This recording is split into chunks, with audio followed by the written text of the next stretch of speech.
Son las 7 de la mañana con 41 minutos y vamos a tener nuestro primer contacto de esta jornada de día lunes porque hoy se presenta desde Elige Educar el análisis de los matriculados en pedagogía de este año 2021, donde se ve una preocupante baja de un 19% en el número de inscritos con sesgo de género, situaciones críticas en regiones y también por asignaturas. Esto es preocupante pensando, por ejemplo, en el próximo gobierno, porque de acuerdo a las estimaciones de Elige Educar, para 2025 faltarían 26.000 profesores en las salas de clases. Para eso, desde esta institución se está impulsando un proyecto Maestro 2026, un plan nacional de propuestas que se le está presentando a los candidatos presidenciales. Y para hablar de todos estos temas que comentaba, estamos en contacto con el director de Impulso de Políticas Públicas de Elige Educar, Ignacio Maldonado, a quien le damos la bienvenida. Ignacio, ¿cómo estás? Buenos días. Gracias por estar con nosotros a esta hora de la mañana.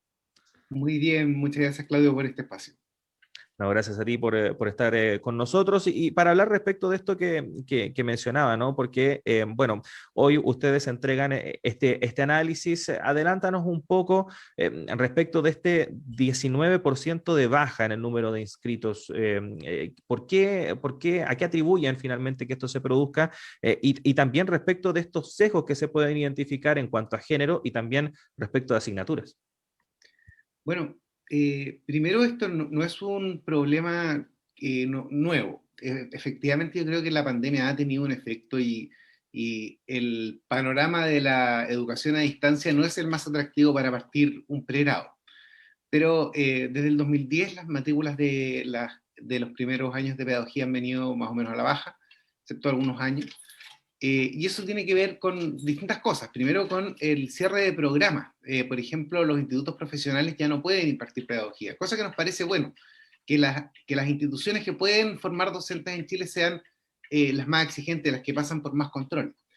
Pero por otro lado, esa disminución de cupos no se vio compensada por un aumento de cupos en las universidades más selectivas, de mayor prestigio. Y eso fue eso junto con la baja de postulantes, que también existe, también es verdad, y las mejores condiciones que ofrece la carrera docente también requieren de más profesores. Por ejemplo, las horas no lectivas, el aumento de horas no lectivas, que es para que los profesores tengan más tiempo para preparar sus clases, significa necesito más profesores para dar la misma cantidad de horas de clase. Entonces, hay una serie de factores que afectan, por un lado, la matrícula y por otro lado, la proyección de déficit total. Y lo que nos preocupa es que nuestra proyección de déficit decía que iban a faltar más de, poco menos de 7.000 educadores de párvulo para el 2025, un poco más de 26.000 profesores para el mismo año, pero esa proyección funcionaba si se mantenían las tendencias. Y estamos empeorando la tendencia respecto a los matriculados en primer año en pedagogía, y eso nos preocupa mucho. Ignacio, buenos días. Habla Juanita Rojas. Decías que las universidades tradicionales, ¿no es cierto?, la mayor parte de las universidades importantes, grandes, tampoco han aumentado proporcionalmente los cupos para pedagogía. Hay algunas universidades incluso que tienen o tienen muy pocas carreras de pedagogía. ¿Cuál es la razón por la que las instituciones académicas, universitarias, no se interesan por las pedagogías, por lo que implicaría, ¿no es cierto?, dictar esas carreras? Y aprovecho de agregarte la última pregunta: ¿qué grado de influencia en la disminución de postulantes ha tenido las normas que exigen puntajes mínimos, ¿no es cierto?, que exigen una serie de condicionantes que para las universidades les complica llenar esas vacantes, me imagino? Bueno, la carrera de pedagogía pasó de ser una carrera muy barata de impartir a ser una carrera bastante cara.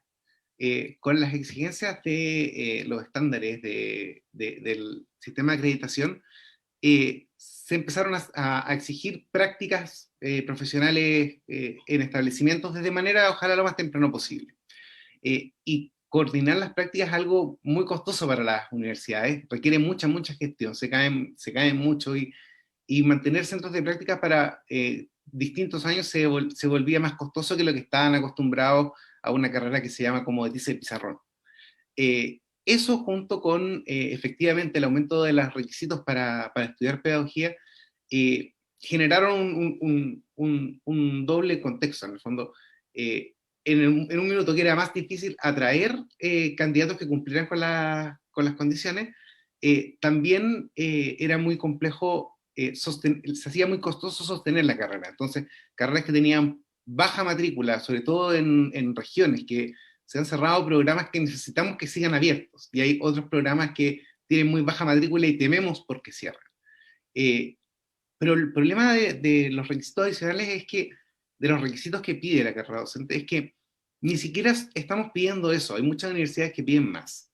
Y además no estamos aprovechando en todo el potencial los requisitos alternativos que abre la carrera docente. Por ejemplo, el ranking de notas.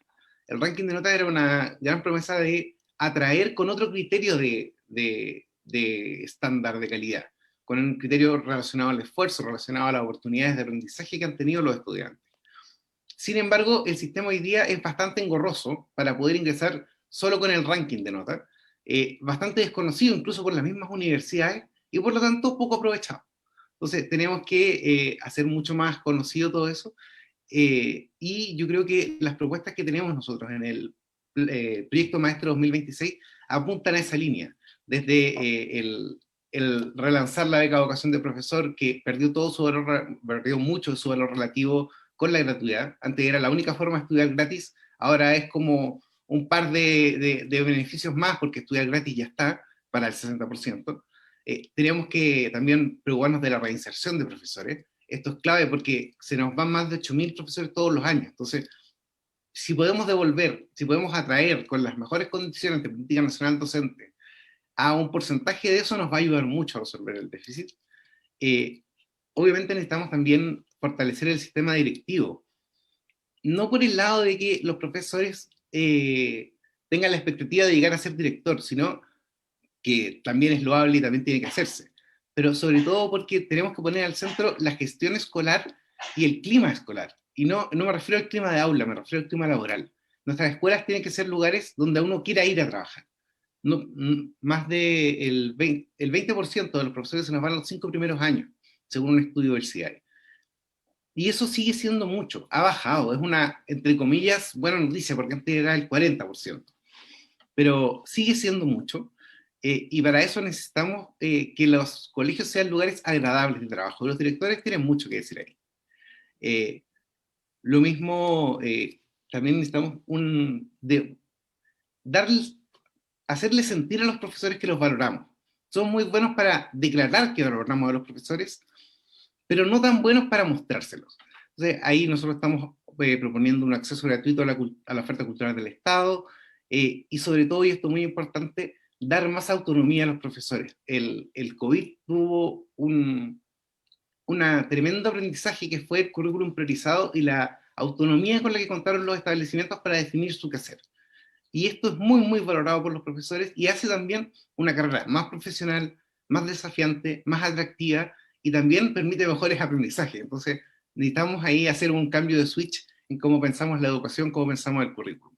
Entonces, tenemos ahí varias propuestas, algunas con enfoque regional, porque hay regiones específicas donde el déficit es muy preocupante y la baja de matrícula es muy preocupante, sobre todo en el norte, Tarapacá, Atacama. Y ahí tenemos que poner un ojo especial desde el Estado en potenciar los programas de pedagogía. Ahí no nos pueden faltar pedagogías.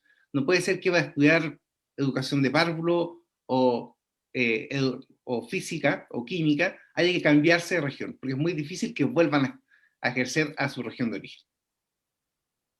Ignacio, ¿qué podemos decir de efectivamente esto, respecto de lo que ocurre una vez que el profesor se titula y entra dentro del mercado laboral? Porque efectivamente hay diferentes condiciones que desmotivan finalmente seguir una carrera como la de pedagogía, partiendo por los sueldos, el hecho de que tengan que muchas veces tener más de un trabajo para poder tener una renta mínima para poder costear los gastos del mes, que en muchas comunidades lamentablemente se dan situaciones de maltrato hacia los profesores, de violencia, que tampoco se atienden con la urgencia que uno pudiese pensar, violencia que incluso viene desde altas autoridades a través del lenguaje, los ministros que los tratan de flojos a través de los medios de comunicación, todo lo que ocurrió durante este año y medio de pandemia, que tú lo mencionabas, el esfuerzo doble que han tenido que hacer para poder llevar a cabo las clases en línea sin ningún tipo de apoyo, el hecho de que ellos mismos se tengan que costear sus propios insumos, sus propios instrumentos, y en periodos normales el hecho de que tengan que estar preocupados de la clase, de capacitarse, de evaluarse, y además algunos también tienen el sueño de tener una familia, también se tienen que preocupar de la familia. Entonces es una carrera que significa en realidad mucho sacrificio y que es bastante hostil para la persona que quiera seguirla. ¿Cómo se puede avanzar en eso? Bueno, lo primero que es importante señalar es que hemos avanzado. Si bien los sueldos no son los que a uno le gustaría, y uno siempre va a pedir mejores sueldos para los profesores por lo clave que tiene su labor, los sueldos han mejorado respecto a lo que había antes de Política Nacional Docente. Las condiciones de ejercicio también. Yo he escuchado un estudio que espero que se publique pronto, que habla de que la deserción docente es menor en los colegios que ingresan a la carrera. Entonces, efectivamente, la docencia es una profesión difícil. Y ahora en la pandemia se ha notado mucho más. Y lo han notado profesores, lo han notado estudiantes, lo han notado apoderados, lo hemos notado todos. Y yo creo que eso también desincentiva el estudio de la carrera. En este contexto particular. Pero va a pasar la pandemia.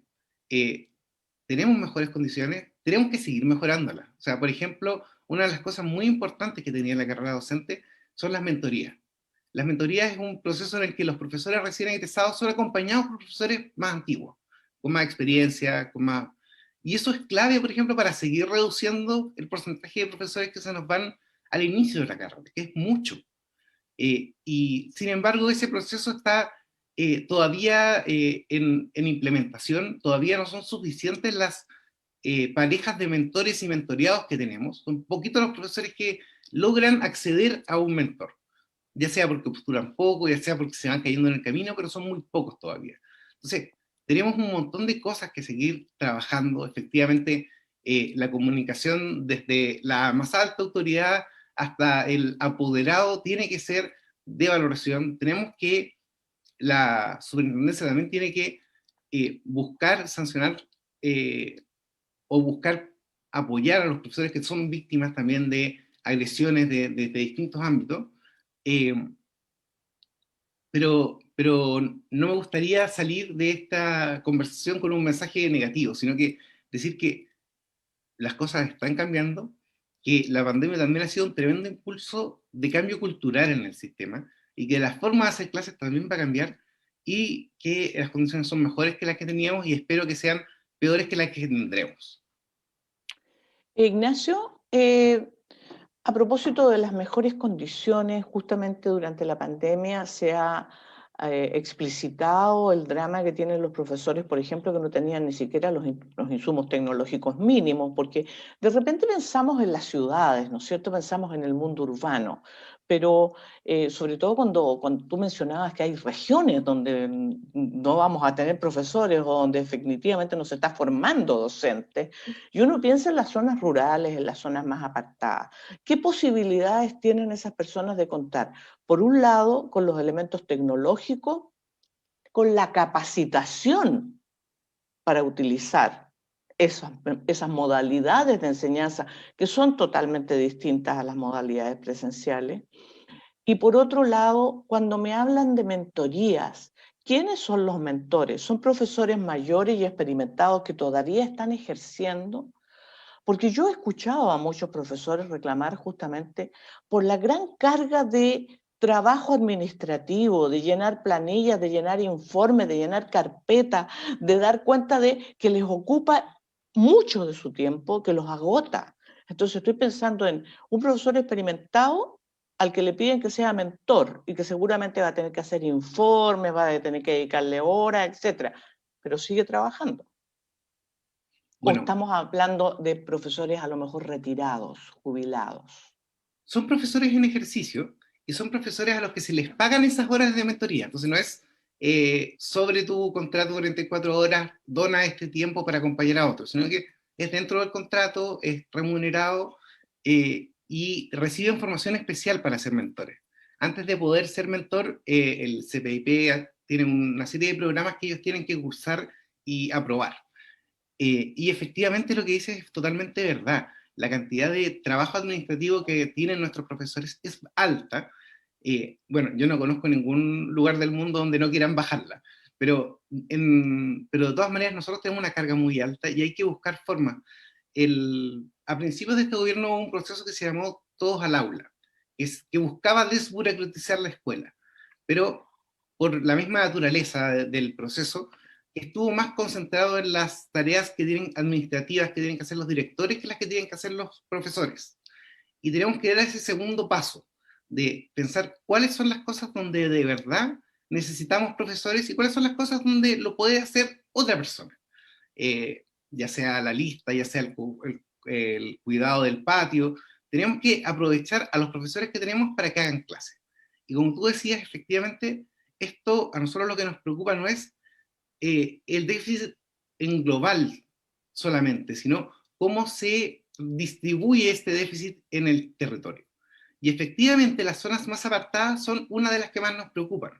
En un contexto donde faltan profesores, yo pensaría que los centros de práctica van a captar a los profesores que van saliendo. Y los que están alejados de las universidades, de los centros de formación, les va a costar mucho más. Entonces, es muy importante que articulemos, diversifiquemos los centros de práctica desde las universidades. Yo aquí quiero corregir algo que dije que quizás no se entendió bien. No es que haya regiones donde no haya pedagogía, es que hay regiones donde no hay ciertas carreras de pedagogía. Por ejemplo, párvulo, por ejemplo, música, que es tan importante para una educación integral, que es lo que estamos persiguiendo. Entonces, efectivamente tenemos que preocuparnos especialmente, no solo por los sectores rurales, también por las escuelas más vulnerables, pensando que a un profesor le van a pagar lo mismo o muy parecido, porque el bono de desempeño en contextos vulnerables es pequeño en los primeros años. En un contexto de ejercicio más fácil, con menos estudiantes por sala, por decir de alguna manera, versus uno más desafiante, bueno, el profesor legítimamente puede optar por uno u otro. Y nosotros necesitamos que los niños que tienen más necesidad de profesores no sean los que menos profesores tengan. Ignacio Maldonado, director de Impulso de Políticas Públicas de Elige Educar, agradecerle estos minutos que ha tenido para conversar con nosotros. Que tenga un buen día. Muchas gracias a ustedes por el espacio. Buenos días. Juanita.